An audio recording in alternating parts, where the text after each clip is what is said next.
સુરતના નાસિરનગર ડેમોલિશન મામલે એક નવો વિવાદ સામે આવ્યો છે। ડેમોલિશન કાર્યવાહી સામે ગંભીર આક્ષેપો સાથે મ્યુનિસિપલ કમિશનરને રજૂઆત કરવામાં આવી છે। રજૂઆતમાં ડેમોલિશન ગેરકાયદેસર અને અમાનવીય ગણાવી એસઆઈટી તપાસની માંગ કરવામાં આવી છે। સાથે જ જવાબદાર અધિકારી સામે કડક કાર્યવાહી અને સસ્પેન્શનની પણ માંગ ઉઠાવવામાં આવી છે। વૈષ્ણવજન તો તેને કહીએ જે પીડ પરાઈ જાનાને રે। નમસ્કાર દર્શક મિત્રો, આપ જોઈ રહ્યા છો નવજીવન ન્યૂઝ। હું છું સાર્થક પટેલ। સુરતના નાસિરનગરમાં સ્લમ વિસ્તારમાં 30 મે અને 1 જૂન દરમિયાન હાથ ધરાયેલા ડેમોલિશન કાર્યવાહીમાં લઈ વિવાદ દિવસે દિવસે વધુ વકરી થયો છે અને આ મામલે મ્યુનિસિપલ કમિશનરને પઠવાયેલા રજૂઆતમાં ગંભીર આક્ષેપો કરવામાં આવ્યા છે। રજૂઆત અનુસાર ડેમોલિશન દરમિયાન ગરીબ અને શ્રમિક પરિવારના રહેણાંક મકાનો તોડી પાડવામાં આવ્યા હતા, જેના કારણે અનેક પરિવારો મુશ્કેલીમાં મુકાયા છે। સ્થાનિકોએ અગાઉ સંભવિત ડેમોલિશન અંગે લેખિત રજૂઆતો કરી હોવા છતાં તેમની રજૂઆતોને અવગણની કાર્યવાહી હાથ ધરવામાં આવી હોવાનું પણ દાવો કરવામાં આવ્યો છે। રજૂઆતમાં જણાવાયું છે કે ડેમોલિશન બાદ અનેક પરિવારો જે છે તે ઘર વિહોણા બન્યા છે અને તેઓને કોઈક વૈકલ્પિક વ્યવસ્થા ઉપલબ્ધ કરાવવામાં આવી નથી। સમગ્ર કાર્યવાહી દરમિયાન નિયમો અને માનવતાના ધોરણે પાલન કરવામાં આવ્યું કે નહીં તે અંગે પણ ગંભીર સવાલો ઉઠાવવામાં આવ્યા છે। રજૂઆતકર્તાઓ સમગ્ર મામલાને સ્વતંત્ર અને નિષ્પક્ષ તપાસ માટે એસઆઈટીની રચના કરવાની માંગ કરી છે, જેથી ઘટનાની સાચી હકીકત બહાર આવી શકે છે। રજૂઆતમાં કેટલાક અધિકારીઓ અને કર્મચારીઓની પણ ભૂમિકા અંગે પણ સવાલો જે છે તે ઉઠાવવામાં આવી રહ્યા છે। જવાબદાર અધિકારીઓને તાત્કાલિક સસ્પેન્ડ કરી તેમની સામે વિભાગીય તેમજ કાયદેસરની કાર્યવાહી કરવામાં આવે તેવી માંગણી કરવામાં આવી રહી છે અને સાથે જ ડેમોલિશન દરમિયાનના વિડીયો, ફોટોગ્રાફ્સ અને અન્ય દસ્તાવેજોના પુરાવા ઉપલબ્ધ હોવાનો દાવો પણ કરવામાં આવ્યો છે। આ પુરાવાઓના આધારે સમગ્ર ઘટનાની ઊંડાણપૂર્વક તપાસ કરવામાં આવે તેવી રજૂઆત કરવામાં આવી છે અને નાસિરનગર ડેમોલિશન મુદ્દે હવે માત્ર સ્થાનિક સ્તરે પ્રશ્નો રહ્યો નથી, પરંતુ રાજકીય અને અસામાજિક ચર્ચાનું કેન્દ્ર બન્યું છે। ડેમોલિશન દરમિયાન થયેલી કાર્યવાહી, અસરગ્રસ્ત પરિવારોની સ્થિતિ અને અધિકારીઓની જવાબદારી અંગે અનેક સવાલો ઊભા થાય છે। બીજી તરફ આક્ષેપો વચ્ચે સુરત મહાનગરપાલિકા તરફથી હજુ પણ કોઈક સત્તાવાર જે છે તે સ્પષ્ટતા કે પ્રતિસાદ સામે આવ્યો નથી, જેની કારણે વિવાદ વધુ ઘેરો બનતો જોવા મળી રહ્યો છે। હવે સૌની નજર એ બાબતે પર છે કે મ્યુનિસિપલ કમિશનર આ રજૂઆત આધારે શું નિર્ણય લે છે। એસઆઈટી તપાસની માંગ સ્વીકારવામાં આવે કે નહીં? હવે સમગ્ર મામલે જવાબદારી સામે કોની સામે કાર્યવાહી થાય છે કે નહીં? આગામી દિવસોમાં આ મુદ્દે વધુ ગરમાય તેવી શક્યતાઓ વ્યક્ત કરવામાં આવી રહી છે। આવો સાંભળીએ સુરતના કોંગ્રેસના નેતાઓએ શું કીધું।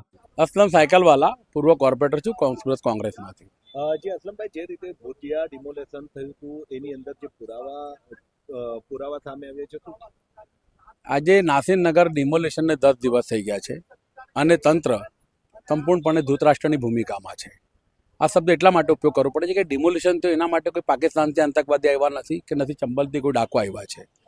આ ભારતીય જનતા પાર્ટીની ખૂબ હાઈટેક અને ગતિશીલ સરકાર છે। સુરત શહેર પોલીસે ઠેર ઠેર સીસીટીવી કેમેરા લગાવેલા છે। એ જ પ્રમાણે મહાનગરપાલિકાના પર સીસીટીવી કેમેરા લાગ્યા છે। જે સમયે ડિમોલેશન થયું 30મી મે અને 1 જૂન બંને દિવસ સુરત મહાનગરપાલિકાના જવાબદાર અધિકારીઓની હાજરી સ્થળ પર છે પોલીસ સાથે, જેમાં કાર્યપાલક ઇજનેર જયંગ જીવન રામજીવાલા, કાર્યપાલક ઇજનેર સુજલ પ્રજાપતિ, ડેપ્યુટી ઇજનેર અર્પણ પરમાર, આસિસ્ટન્ટ ઇજનેર જે સેન્ટ્રલ ઝોનના શહેર વિકાસ વિભાગના છે એવા મોનિક ગઢિયા, નરેશ ગલચર, જેનિશ પટેલ, ઋષિકેશ પટેલ અને એમની સાથેની ટેકનિકલ આસિસ્ટન્ટ અને સુપરવાઇઝરની ટીમ, જેમાં મહિલા કર્મચારીઓ પણ હાજર છે। એ લોકો રટણ કરી રહ્યા છે કે અમે લોકો રોડ માપણી માટે ગયા હતા। મ્યુનિસિપલ કમિશનર ચૂંટાયેલા જનપ્રતિનિધિના જવાબ આપ્યો, મીડિયાના જવાબ આપ્યા।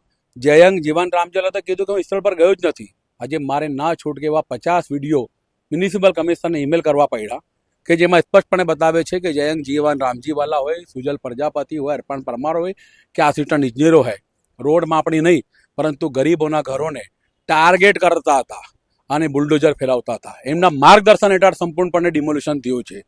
શહેર વિકાસ માટે ડિમોલિશન થયું હોય તો એની એક પદ્ધતિ હોય છે અને કોઈના ખાનગી જગ્યામાં પણ આ લોકો સોપારી લઈને કામ બજાવ્યું હોય તો એની પણ એક પદ્ધતિ છે।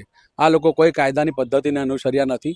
જે બિલ્ડરના લાભાર્થી આ સોપારી ફોડવામાં આવી છે, જે કટકી કરવામાં આવી છે અને ગરીબો સાથે અન્યાય કરવામાં આવ્યો છે, એ ગરીબ વસાહત કોઈ બાંગ્લાદેશી ના હતા.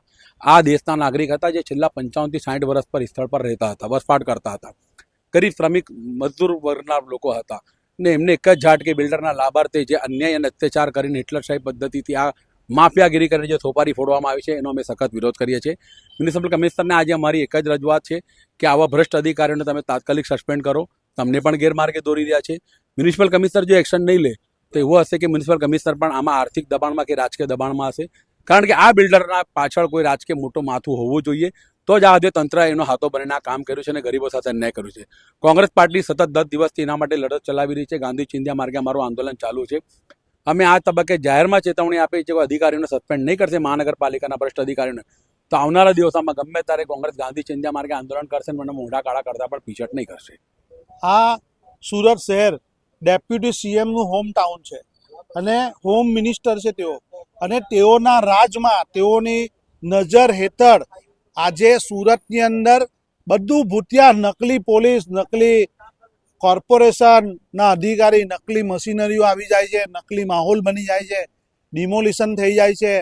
તેઓ માઇનોરિટીના કોટાના છે મંત્રી અને માઇનોરિટી પર જુલમ થાય છે. આજે 100 જેટલા મુસ્લિમ સમૂહની ઉપર, પરિવાર ઉપર આ રીતનો જુલમ કરવામાં આવે. એમનું ઘરનો સામાન, પૈસા, દાગીના લૂંટી લેવામાં આવે છે. એમનું ઘર ઉપર બુલડોઝર ચડી દેવામાં આવે છે. અને આ બધું જે પોલીસ અધિકારી અને કોર્પોરેશનના અધિકારીઓની દેખરેખ હેઠળ, એ લોકોની દિશા સૂચનથી, એ લોકોના હુકમથી આ થઈ રહ્યું છે. જ્યારે ત્યાંના લોકો 112 ઉપર વારંવાર ફોન કરે છે. આ 10 દિવસ થયા, હજી સુધી એવી કોઈ કાર્યવાહી નથી થઈ 112 પર. એટલે તદ્દન જંગલ રાજ સુરત, ગુજરાતની અંદર, સુરતમાં તદ્દન જંગલ રાજ ચાલે છે. રોજના 2 મર્ડર થાય છે.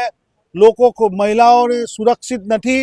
તે રીતે જે રીતે 100 જેટલા પરિવારને પહેરેલા કપડે રોડ પર લાવી દીધા છે, એ લોકો પાસે જમવાનું નથી, એમને લૂંટી લીધા છે, એમની કોઈ ફરિયાદ નથી, એમની કોઈ સુનવાઈ નથી, ત્યારે કોંગ્રેસ પાર્ટી એમના માટે તમામ કચેરીઓ પર લડત આપી રહી છે. તેઓને સાથે રાખી તમામ સરકાર સામે સવાલ પૂછી રહી છે. આ બાબતસર અમે હ્યુમન રાઇટ્સ કમિશન, આપણા માનનીય રાષ્ટ્રપતિજીને, વડાપ્રધાનશ્રીને અને અમારા લોકનાયક રાહુલજીને આ બાબતસર ફરિયાદ કરી છે. રાહુલજી આમાં સક્રિય થયા છે. અમારા ગુજરાત કોંગ્રેસના પ્રમુખ પણ આ બાબતસર ખૂબ જ ગંભીરતાથી લીધી છે અને એની અંદર સક્રિય થયા છે.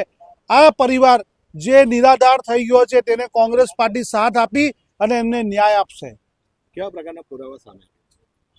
પુરાવા એટલે પોલીસ અને બિલ્ડરના લોકો સાદા કપડામાં પોલીસના હથિયાર, પોલીસના દંડા, બંદૂક અને સરકારી મશીનરી, સરકારી પહેરવેશ બધું પહેરીને આજે 100 જેટલા ઘરોના લોકોને લૂંટીને એનું ઘર તોડી નાખવામાં આવ્યું, પણ આજે કોઈ ફરિયાદ, કોઈ સુનવાઈ નથી. આવા જ સમાચાર માટે જોતા રહો નવજીવન ન્યૂઝ. સુરતથી સાર્થક પટેલની રિપોર્ટ.